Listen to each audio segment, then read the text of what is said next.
네, 오늘은 믿음의 한 사람이라는 제목으로 같이 은혜 나누기 원합니다. 명절이 좀 길어서 그런지 여러분들을 꽤 오래간만에 뵙는 것 같아요. 한 주가 아니라 한 두세 주 만에 뵙는 것 같고 10월이 벌써 다 지나가는 느낌인데 두째 주더라고요.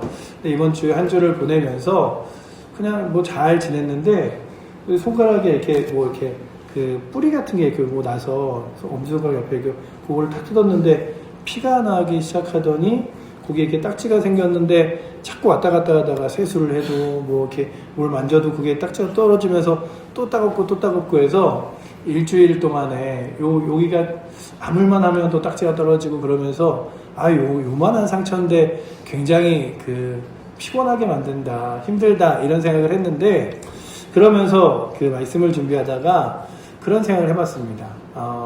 사랑하는 성도 하나가 또한 아프거나 아니면 삶에 문제가 있으면 그게 그냥 그 사람의 문제가 아니라 우리 교회 안에 전체 공동체의 어려움이기 때문에 함께 기도해야 되고 함께 나눠야 될 문제지 그 아픔은 그 사람 얘기고 나는 괜찮아가 아니라 우리는 그리스도가 머리 대신 온 하나의 지체기에 누군가가 힘들어하고 아파할 때 그것이 나의 아픔인 줄 알고 또한 이 나라가 힘들어할 때 이 나라가 또한 나의 귀한 기도의 제목이고 내 터전인 줄 알고 함께 기도하는 은혜가 있기를 축원합니다.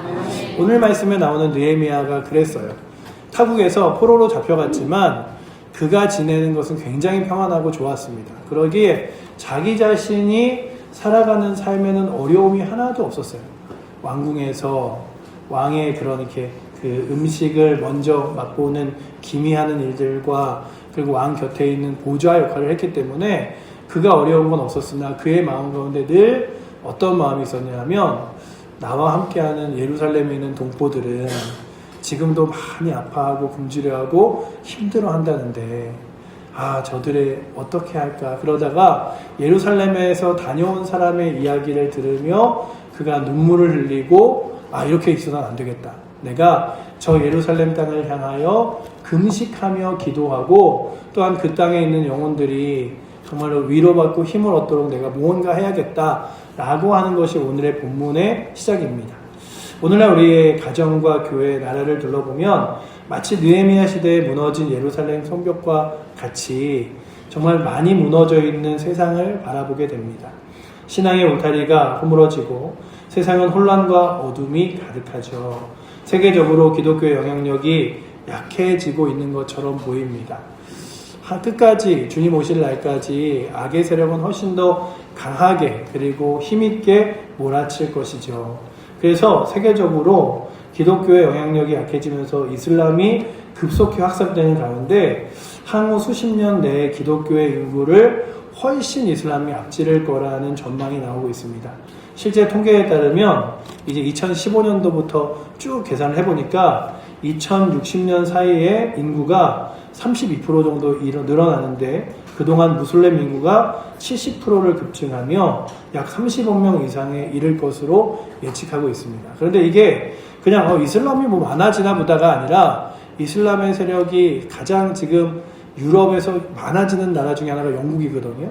근데 이 영국이 기독교적인 법안이나 기독교적인 여러 가지 일들을 이게 나라에서 법안으로 너무 통과를 못해요. 왜냐하면 이슬람의 숫자가 훨씬 많을 뿐만 아니라 그런 일들로 테러를 일으키고 그리고 우리의 이슬람에게도 여러 가지 그런 이렇게 자유와 예배하는 자유와 이슬람 인권을 지켜줘라 이러면서 영국이 거의 이슬람이 영향력 안에 있듯이 거합됩니다. 근데 그것이 이제는 30억 이상이 된다 그러면 전 세계의 대부분의 나라들에게 이슬람의 영향이 끼쳐 들어가는 거예요. 그렇게 또한 서 있으며 한국 한편에서 서구와 우리나라의 모든 젊은 세대가 신앙의 이탈이 두드러집니다. 그래서 신앙생활하던 젊은이들이 많이 사라지고 있어요. 한국의 경우 전체 인구의 절반이 무종교이며 지금 우리나라의 한 50%가 무종교고요.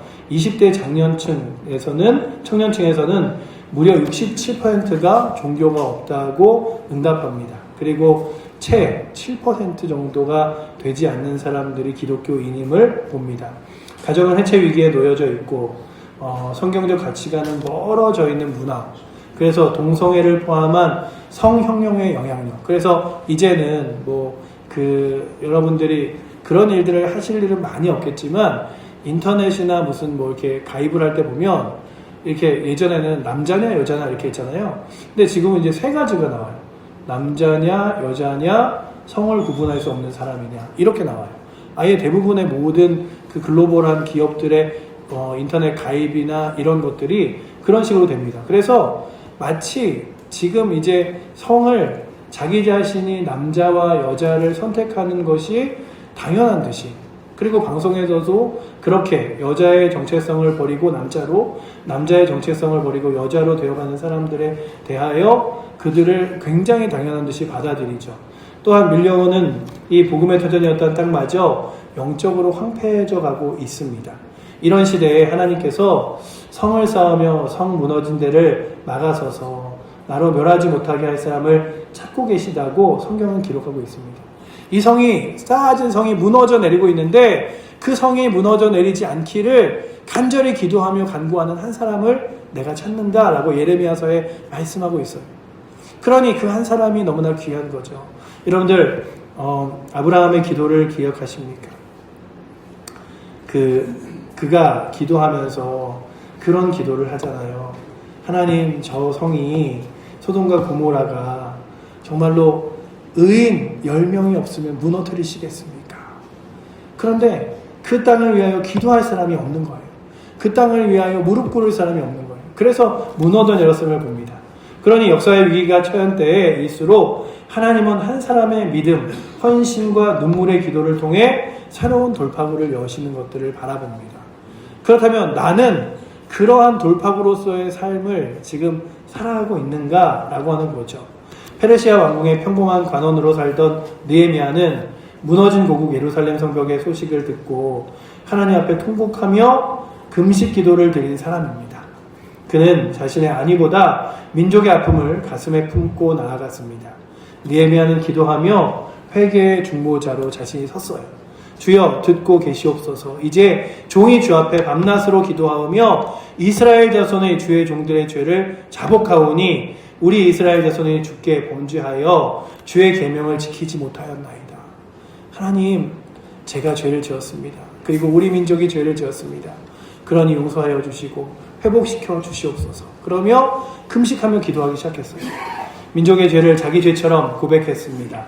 이처럼 한 사람이 철저한 회개 기도는 역사의 물줄기를 바꾸는 귀한 능력이 있습니다. 여러 가지 문제와 어려움 가운데 안 돼, 이제는 변하지 않을 거야, 이게 아니라 그 중에 누군가가 하나님 앞에 무릎 꿇기 시작하고 기도하기 시작하면 그 무릎으로 인하여 하나님이 역사의 물줄기를 뒤바꾸시는 거예요. 한 사람의 믿음과 기도를 통해 무너진 성벽을 재건하시고 민족을 새롭게 하셨습니다. 그래서 에스겔서에 보면 이런 고백이 나와요. 이 땅을 위하여 성찬 쌓으며 무너지리를 막을 한 사람, 아까 말씀드렸죠. 그 사람을 찾는데 그 믿음의 한 사람이 주여 오늘도 내가 되게 하여 주시옵소서 구하며 나아가실 수 있기를 축원합니다. 느헤미야 한 사람이 보여준 눈물의 기도와 회개는 우리에게 큰 교훈과 은혜를 줍니다. 또한 그렇게 하나님 앞에 진심으로 엎드려주면 하나님께서 역사하실 것을 오늘 말씀을 통하여 보여주죠. 예를 느헤미야처럼 마음을 아파하며 기도하는 사람이 있을 때 하나님께서는 그 기도를 통해 그 무너진 곳을 일으키시기도 하고 또한 민족의 운명을 바꾸시기도 하며 새롭게 역사하시기도 합니다. 느헤미야의 마음이 어땠을까 한번 생각해 보면 무너진 현실을 바라봤어요. 그러니까 자기 자신은 페르시아 성에서 굉장히 편하게 살았지만 나 혼자 편하게 살면 그게 끝인가? 지금 나의 나라는 무너지고 있고 그 땅 가운데 포로로 잡혀오지 못하고 남아있는 사람들은 성벽이 무너져서 날마다 그 자신이 먹을 것과 이런 것을 뺏기고 힘겨워하는데 나 혼자 이렇게 지내도 되나? 이런 거죠. 겉보기에는 모든 것이 풍족했지만 그의 마음 한구석에는 고향 예루살렘을 향한 그리움, 영적인 갈급함이 늘 자리하고 있었습니다. 어느 날 고향 소식을 들을 기회가 찾아왔고 예루살렘에 남아있는 동포들의 형편을 물었습니다. 돌아온 대답은 충격적이었죠. 예루살렘 성에 여전히 그 성벽은 허물어져 있었고 남은 백성들은 환난과 능욕을 당하며 살고 있었다는 이야기를 듣습니다. 성문들은 불타버렸고 민족들은 패배감에 또한 절망에 빠져 있다는 이야기가 그의 귀에 들려오기 시작했어요. 느헤미야는 그 얘기를 듣고 강 건너 불구경하듯이 무관심할 수가 없었습니다. 그래서 느헤미야 1장 4절 오늘 말씀을 보시면 내가 이 말을 듣고 앉아 울고 라는 말씀 그대로 주저앉아 통곡했습니다. 많은 날 동안 슬픔에 잠겼고 금식하며 하나님께 기도하기 시작했습니다. 느헤미야의 가슴은 마치 불타버린 예루살렘 성처럼 찢어지는 듯 아팠습니다. 제가 오늘 이번 주에 처음에 얘기한 대로 이 손가락에 하나 아주 작은 한 티 하나 때문에도 제가 오늘 이 손가락이 계속 아프네 이런 것처럼 여러분들의 아픔은 무엇입니까? 여러분들의 문제와 어려움이 아니라 또한 사랑하는 성도들의 질병을 또한 이 나라의 문제를 또한 이 땅 가운데 젊은 세대의 문제와 이단의 문제들을 바라보며 여러분들은 어떤 문제 앞에서 아파하시며 또한 기도하십니까? 우리는 그저 우리의 안위와 우리의 평안만을 기도하는 것이 아니라 결코 우리의 조국과 그리고 또한 이 교회와 사랑하는 주변의 사람들을 위하여 바라보며 그들이 갖고 있는 아픔들을 그저 스쳐 지나가는 것이 아니라 함께 고통하며 주 앞에 나아가야 할 줄 믿습니다. 느헤미야가 흘린 눈물은 결코 감성적인 눈물이 아니었어요. 아이고 어떡해 어쩜 좋아 이런 게 아니었어요. 눈에서는 눈물이 나오기 전에 먼저 가슴이 울었고 그 민족을 위하여 금식하기로 작정했죠. 눈물은 일시적인 연민이 아닌 민족의 아픔을 자기의 가슴에 품은 애통함이었습니다. 그러니 오늘도 나는 구원받았고 나는 예수 믿고 내가 그래도 뭐 부자로 살진 않아도 어렵진 않으니 뭐 충분히 괜찮아. 이게 아니라 나의 삶 가운데 하나님이 함께 하시듯이 그들의 삶 가운데 주님이 없는 삶이 얼마나 안타까운가 하며 저 북녘 땅을 바라볼 때도 아파하고 또한 우리의 가운데 있는 이 나라와 이 땅의 정치와 경제와 사회를 바라보면서도 야 이거 이렇게 하나님과 멀어지는 길로 가면 안 되는데 하며 아파하고 그래서 이 나라의 민족의 문제를 가슴에 품고 하나님 앞에 탄식하며 기도할 때에 하나님께서 귀하게 역사하실 줄을 믿습니다. 김지철 목사님이나 목사님이 이런 말을 하셨어요. 느헤미야처럼 시대의 고통 앞에 울 줄 아는 한 사람이 일어설 때 하나님은 그를 통해 새 일을 행하기 시작하십니다. 여러분들 우리가 다시금 눈물이 회복되기 원합니다. 막 눈물이 나면서 갱년기인가 이제 뭐 옛날 같지 않아서 그냥 호르몬이 많이 이게 아니라 이 땅을 생각할 때마다 우리가 마음 아파져서 그래서 눈물을 흘릴 줄 알아야죠. 우리 시대에도 주님의 마음으로 애통해하는 사람이 필요합니다. 오늘날 현실을 보며 마음 아파야 되는데 청년들은 교회를 떠나고 부모와 자녀 세대 간에는 신앙이 단절되고 가정은 갈등과 분열로 무너지고 있습니다. 영적으로 무너진 이 땅을 바라보며 탄식할 줄 아는 사람, 눈물로 기도할 줄 아는 사람을 하나님이 찾으시는 거죠. 그래서 로마서 12장 15절은 우는 자들과 함께 울라라고 이야기하십니다. 그래, 내가 아파하는 사람들과 함께 아파하며 기도해줘야지. 내가 믿음 없는 사람들을 위하여 기도해줘야지. 그것이 교회의 지도자고 성도이고 하나님 앞에 선 백성인 줄을 믿습니다. 느헤미야가 눈물로 하나님께 부르짖었어요. 기도의 모습은요 우리에게 큰 도전을 주는데 그는 슬픔의 기도를 승화시켜 하나님 앞에 금식하며 기도했습니다. 그냥 슬퍼할 것이 아니라 하나님께 매달려 보자. 하나님이 역사하심을 한번 발견해 보자 하면서 하나님을 붙들기 시작했어요. 여러분들 우리가요 우리의 힘으로 할 수 있는 것들은 작으나 우리가 할 수 있는 가장 놀라운 일이 있다면 하나님을 붙드는 거예요. 예전에 제가 놀이터에 간 적이 있어요. 아주 어릴 때 놀이터에 갔는데 그 놀이터에서 지금 큰 형아들이 이렇게 와갖고 막 이렇게 그네를 못하게 하는 거예요. 이렇게 그 그네산을 타는데 근데 이렇게 못하게 하면서 이제 쭈뼛쭈뼛 나오는데 갑자기 친척형이 뒤에서 이렇게 따라왔는지 오다가 야, 얘 그네 좀 타게 해야지. 너희만 타면 어떡해? 그러면서 걔네들을 이렇게 쫙 정리해주고 너 잠깐만 타고 너 타. 이렇게 해주는데 그 순간 저는 아무 힘이 없었는데 그냥 그 큰 친척형의 하나의 말에 그냥 제가 그 그네를 편안히 탈 수 있었던 기억이 있습니다. 여러분들 우리는요 때로는 내가 뭐 한다고 되겠어 하지만 내가 붙잡는 내가 의지하는 내가 기도하는 하나님은요 이 온 땅과 온 세상을 주관하시고 다스리시는 분이기에 하나님 제가 이 젊은이들을, 제가 이 정치를, 이 세상을, 이 문제를 어떻게 해결할 수 있겠습니까가 아니라 하나님 해결하여 주시옵소서. 하나님 인도하여 주시옵소서. 하나님 변화시켜 주시옵소서. 그렇게 하나님을 붙들면 하나님이 역사하시는 거예요. 그러니 오늘도 여러분들의 능력을 붙드는 것이 아니라, 여러분들의 믿음을 붙드는 것이 아니라 하나님을 붙들고 나아가 기도하는 은혜가 있기를 축원합니다. 그런데 그렇게 기도하면서 그런 거죠. 대충 나 이거 하고 싶어 좀 해줘, 이게 아니라 간절히 매달리는 거. 간절히 매달리는 거. 그러잖아요. 그 자식이 있는 부모 없다, 이런 얘기가 왜 나오냐 하면, 아이들이 그렇게 너무 하고 싶어 하고 간절히 매달리면 결국에는 부모님도 져줘서 그 일을 한다는 거잖아요. 그렇다면 오늘도 우리가 하나님 앞에 하나님이 기뻐하시는 일에 매달려 보는 거예요. 하나님, 이 땅 이렇게 두시겠습니까? 하나님, 이 땅 이렇게 두시겠습니까? 소돔과 고모라에는 롯 그렇게 두시겠습니까? 제발 하나님. 그럴 때 하나님께서, 그래, 내가 그 소돔과 고모라 성에서 롯을 구해내어 건져내 줄게, 말씀하시듯이 하나님, 이 대한민국, 하나님 우리 칠보제일교회, 하나님 우리 가정에 있는 자녀들, 가족들 이렇게 두시겠습니까? 라고 하며 여러분들의 힘이 아니라 하나님을 붙드는 내가 있기를 축원합니다. 아멘. 그렇게 느헤미야가 하나님을 붙들었어요. 첫째는 나는 아무 잘못이 없는데 세상이 잘못입니다, 이게 아니라 느헤미야는 그것이 자신의 죄인 양 자신의 죄라고 고백하며 회개했습니다. 우리도 먼저 시작은 우리가 기도하지 않았음을, 무릎 꿇지 않았음을, 그렇게 하나님 앞에 서지 않았음을 고백해야 됩니다. 느헤미야 1장 6절 7절에 보면 자신과 민족의 죄를 함께 고백합니다. 주의 종들인 우리가 주를 향하여 크게 범죄하여 주의 계명과 율례를 지키지 아니하였나이다. 근데 느헤미야는요, 원래 열심히 믿음으로 사는 사람이었음에도 불구하고 그 민족의 죄가 자신의 죄라고 여겼어요. 민족의 아픔이 자신의 아픔이라고 여겼어요. 하나님 용서하여 주시옵소서. 회개하기 시작했습니다. 그렇다면 오늘도 마치 이 땅 가운데 있는 아픔들과 고통들을 내 것이라고 여기며 먼저 회개의 무릎을 꿇을 수 있는 은혜가 오늘도 이 주일 예배에 나오신 여러분들과 저에게 있기를 축원합니다. 역대하 7장 14절은 이렇게 기록합니다.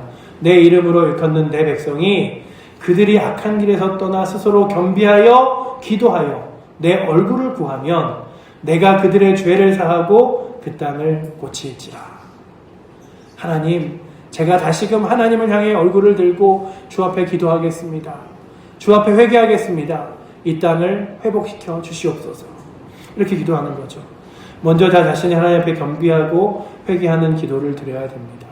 그렇다면 여러분들 먼저는 나는 하나님 앞에 어떤 자세로 서 있는가? 이 땅이 무너져 있는데 이 땅이 아니라 나 자신은 혹시 무너져 있진 않은가, 나의 가정은 무너져 있지 않은가를 돌아보며 먼저 기도하실 수 있는 은혜가 저에게서부터 또한 우리 모든 사랑하는 칠보제일교회와 우리 조국에 있는 모든 교회에게 넘치기를 축원합니다. 느헤미야 1장 8절 9절에는요 언약의 말씀을 붙들며 기도합니다. 하나님이 약속하셨잖아요. 우리도 마찬가지예요. 기도할 때요 그냥 기도하는 게 아니라 하나님 약속하셨잖아요. 하나님 말씀하셨잖아요. 하나님 그렇게 하신다고 말씀에 써있잖아요. 그러면서 기도하는 거죠. 그래서 느헤미야 1장 8절 9절에 보면 주의 종 모세에게 말씀하여 이르시되 너희가 내게로 돌아오면 하늘 끝에서 있어도 모아 내 곳에 두리라 말씀하신 그 말씀대로 제가 기도합니다 라고 느헤미야가 기도해요. 하나님 모세에게 말씀하셨잖아요. 우리가 주를 떠나서 저 멀리 갈지라도 그곳에서 기도하면 하나님이 다시 모아서 돌아오게 할 거라고 말씀하셨잖아요. 그러니 주님, 그 주님 붙들고 제가 기도합니다. 약속하신 말씀 그대로 붙듭니다. 그래서 여러분들 성경 읽으시면서요 말씀 읽으면서 하나님의 약속이 확실하다 그러면 그 말씀에 형광펜으로 줄을 그으세요. 그리고 그냥 줄을 긋은 게 형광펜으로 성경책에 이렇게 줄 많이 거져 있다 이게 아니라 그 줄 거놓은 성경 말씀을 읽으며 기도하세요. 하나님 이렇게 약속하셨잖아요. 너와 내 자녀를, 너의 가족을 구원하리라. 그리고 말씀대로 살면 하나님을 회복하리라. 지혜가 부족하면 지혜를 주리라. 말씀하셨듯이 그 약속 붙들고 제가 기도합니다. 그렇게 하나님의 말씀을 붙들고 기도할 수 있는 은혜가 오늘도 여러분들과 저에게 있기를 축복합니다. 아멘. 셋째는 헌신과 결단하는 기도를 했어요. 하나님, 제가 금식하며 주 앞에 나아가겠습니다. 뿐만 아니라 제가 할 수 있는 일들과 역할들을 감당하여 주님 제가 도구가 되겠습니다. 그래서요 왕 앞에 나아가서 임금님이여 제가 지 무너진 예루살렘 성전에 가서 그 성전 벽을 수축하고 오겠습니다. 재건하고 돌아오겠습니다 하며 자신의 왕궁의 평안한 삶을 버리고 예루살렘으로 출발을 합니다. 그러니 오늘도 여러분들 먼저는 회개고요. 그 다음에 말씀을 붙드는 기도고요. 그 다음에 누가 움직이나 보자. 이게 아니라 내가 먼저 움직이는 거예요. 그러니 여러분들 더 많은 사람이 예배의 자리에 나오길 원하십니까? 여러분들이 가장 먼저 예배의 자리에 나와주시고 누군가가 더 뜨겁게 이 나라를 위하여 기도하기 원하십니까? 여러분들이 먼저 기도하는 사람이 되시고 누군가가 사랑을 베풀며 주의 사랑으로 살아가는 사람들이 되기를 원하십니까? 그렇다면 여러분들이 먼저 사랑을 베풀 수 있는 은혜가 있기를 축원합니다. 느헤미야가 그랬어요. 하나님, 제가 기도한 대로 먼저 저의 삶을 주 앞에 드리겠습니다. 주님 도구로 사용하여 주시옵소서. 고백하며 나아갔습니다. 그렇게 믿음의 한 사람은 영향력이 있어요. 믿음의 사람들은요, 그냥 그 시대와 그리고 상황들을 뒤바꾸는 놀라운 능력이 있습니다. 그래서 야고보서 5장 16절은 이렇게 기록해요. 의인의 간구는 역사하는 힘이 많으니라. 그러니 주님, 저는 죄인이지만 하나님께서 나를 하나님의 자녀로 의롭다 부르셨사오니 제가 기도할 때 들어주시고 역사하여 주시옵소서. 그렇게 기도하는 거예요. 목사님들도요, 기도하실 때 뭐 이렇게 환자들과 환우들과 여러 가지 성도들이 어려운 점이 있으면 기도하는데 그런 거예요. 내가 고친다. 이게 아니라 하나님, 저에게는 아무 능력 없지만 제발 하나님께서 고쳐주시고 하나님께서 회복시켜주시고 하나님께서 인도하여 주시옵소서. 아멘. 그러는 거예요. 그래서 목사님들이 막 그런 얘기해요. 제가 겉으로는 떵떵거리며 이분 치료됩니다. 이분 고쳐집니다. 우리 회복됩니다. 말하지만 그 뒤에 가서 얼마나 많이 눈물로 기도하는지 아십니까? 이런 얘기들을 목사님들이 해요. 왜냐하면 우리가 할 수 있는 건 아니기 때문이에요. 그렇다면 우리도 기도하는 사람의 영향력을 바라보며 나아가는 거죠. 엘리야는요, 우리와 성경이 같은 사람이라고 성경에 기록했지만 3년 반 동안 멈춰던 비를 다시 내리게 하였고 또한 그 하나님의 놀라운 역사를 사람들에게 말하며 나아갔듯이 오늘도 그렇게 나아가는 은혜가 여러분들과 저에게 있기를 축원합니다.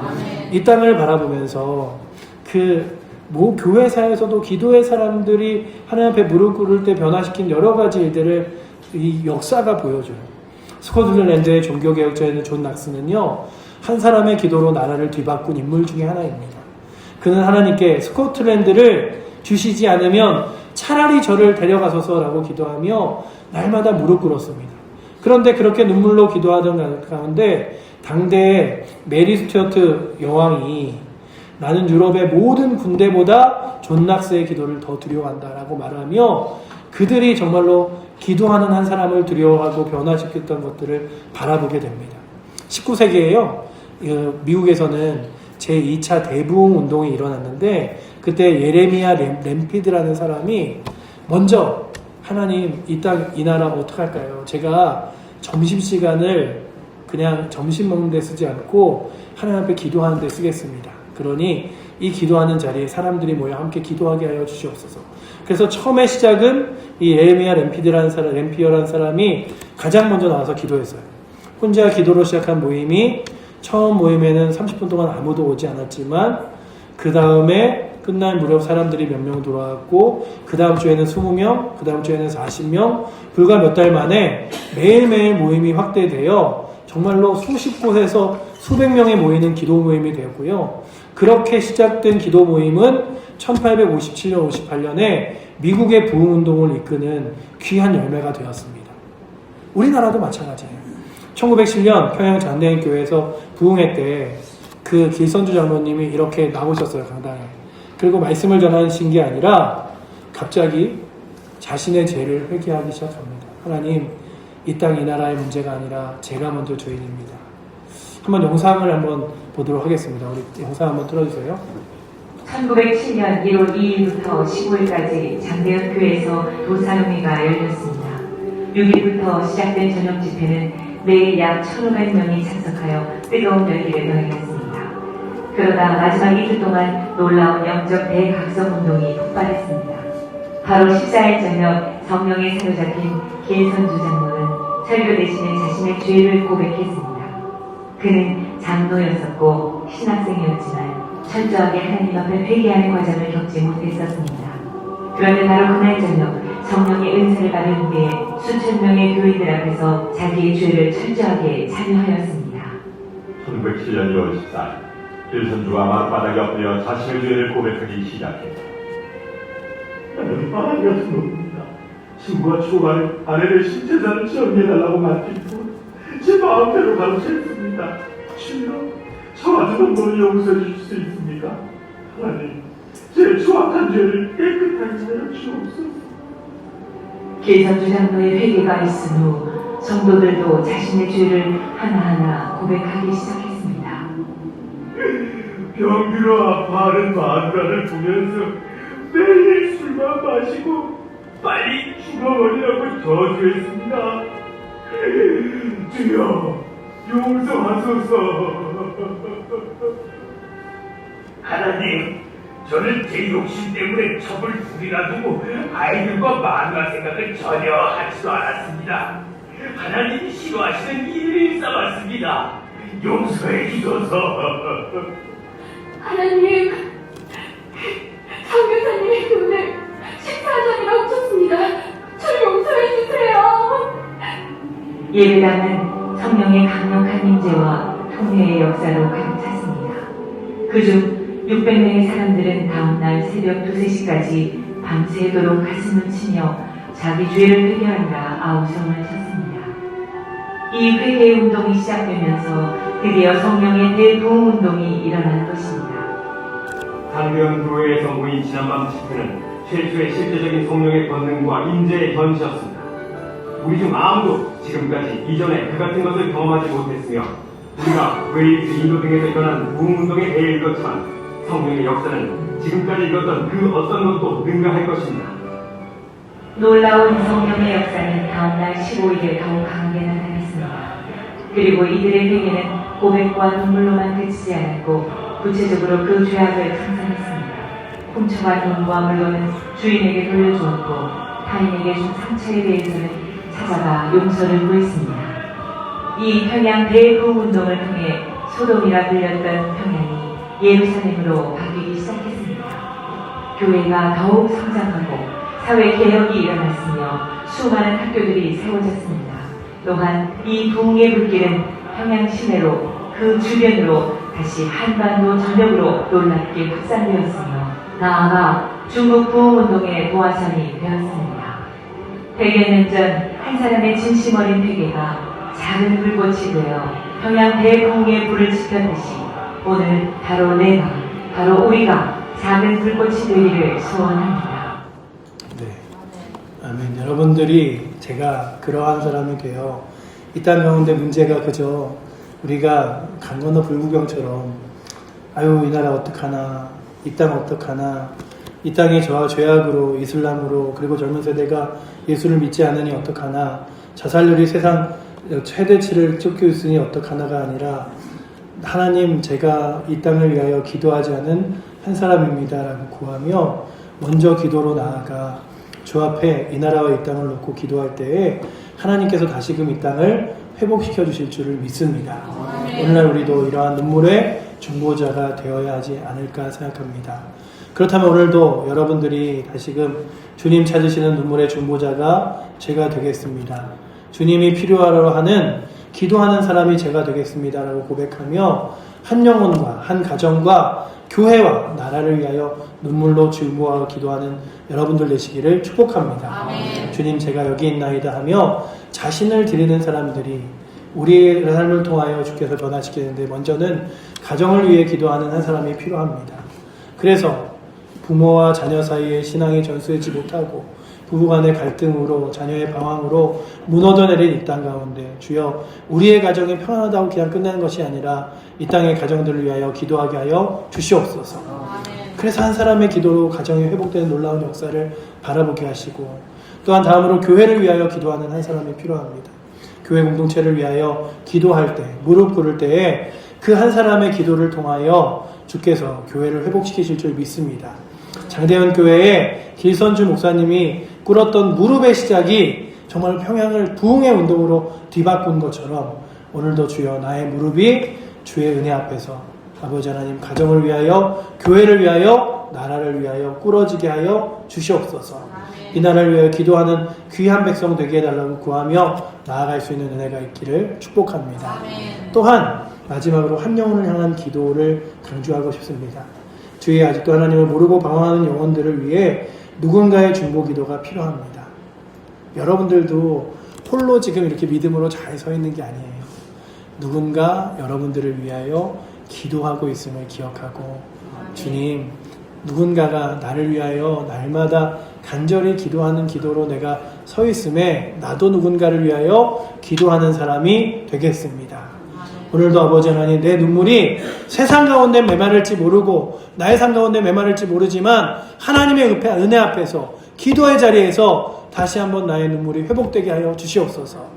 나의 눈물이 다시 한번 눈물로 씨를 뿌리며 거두는 나를 바라보며 나아갈 수 있도록 주님 이끌어달라고 구할 수 있는 은혜가 오늘도 귀하게 느헤미야가 자신의 나라를 바라보며 자신의 민족을 바라보며 먼저 회개의 눈물로, 그리고 하나님 말씀을 붙들며 하는 기도로, 그리고 자신의 결단과 결심으로 나아갔던 것처럼 오늘도 그렇게 주 앞에 나아가는 은혜가 저 여러분들에게 넘치기를 축원합니다.